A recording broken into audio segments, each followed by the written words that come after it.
एक छोटे से कस्बे में अर्जुन नाम का एक लड़का रहता था। अर्जुन का सपना था कि वह बड़ा होकर इंजीनियर बने और अपने माता-पिता का नाम रोशन करे। वह पढ़ाई में बहुत तेज था, लेकिन उसकी जिंदगी आसान नहीं थी। उसके पिता बीमार रहते थे और घर का सारा खर्चा उठाने की जिम्मेदारी उसी के कंधों पर थी। सुबह-सुबह वह दूध लेकर मोहल्लों में सप्लाई करता, दिन में दुकान पर काम करता और रात में थकान के बावजूद पढ़ाई करता। मोहल्ले के लोग हमेशा कहते थे, अर्जुन बहुत तेज है, यह जरूर टॉप करेगा। समय बीता और 12वीं बोर्ड के एग्जाम आ गए। अर्जुन ने पूरी मेहनत से परीक्षा दी। रिजल्ट के दिन पूरे गांव को यकीन था कि अर्जुन का नाम सबसे ऊपर होगा, लेकिन किस्मत को कुछ और ही मंजूर था।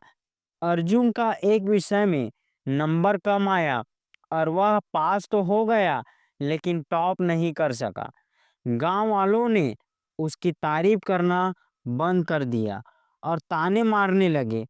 कोई कहता, अरे इतना बड़ा सपना देखा था, लेकिन नाकाम रह गया।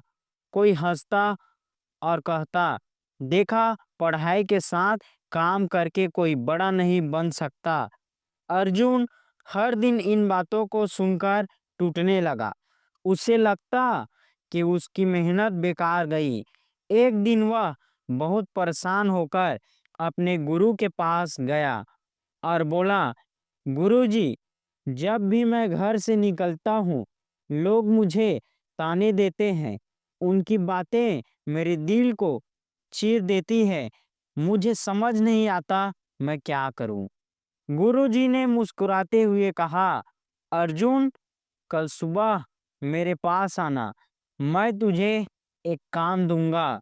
अगले दिन अर्जुन गुरुजी के पास पहुंचा। गुरुजी ने उसे एक गिलास पानी दिया जो ऊपर तक भरा था और बोले, इस गिलास को लेकर बाजार तक जाना, लेकिन ध्यान रहे पानी की एक भी बूंद नीचे न गिरे। अर्जुन ने गिलास लिया और सावधानी से चलने लगा। उसका सारा ध्यान केवल गिलास पर था। रास्ते में वही लोग खड़े थे जो उसे ताने देते थे, लेकिन अर्जुन को उनकी आवाज ही नहीं सुनाई दी। वह इतना फोकस्ड था कि उसकी पूरी दुनिया बस उस गिलास तक सीमित गई। जब वह वापस गुरु के पास लौटा तो गुरु ने पूछा, रास्ते में किसी ने कुछ कहा?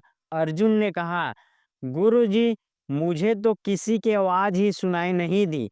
मेरा ध्यान तो सिर्फ गिलास पर था। गुरुजी ने मुस्कुराकर कहा, बेटा, जिंदगी भी इसी गिलास की तरह है। जब तू अपने सपनों और मेहनत पर फोकस करेगा, तो दुनिया के ताने अपने आप ही तेरे कानों तक नहीं पहुंचेंगे। लोग कुछ भी कहेंगे, लेकिन तेरा काम है सिर्फ आगे बढ़ना। अर्जुन की आंखों में चमक आ गई। उसने तय कर लिया कि अब वह किसी की बातों पर ध्यान नहीं देगा, सिर्फ अपने सपनों पर फोकस करेगा। अपने लक्ष्य पर इतना ध्यान लगाओ कि बाकी सब बातें शोर की तरह खुद ब खुद गायब हो जाएं। जैसे कैमरा अपने सब्जेक्ट पर फोकस करता है और बाकी सब धुंधला हो जाता है, वैसे ही हमें भी सिर्फ अपने सपनों पर फोकस करना है। अगर यह कहानी आपको पसंद आई हो तो इस वीडियो को लाइक करें और दूसरों तक जरूर पहुंचाएं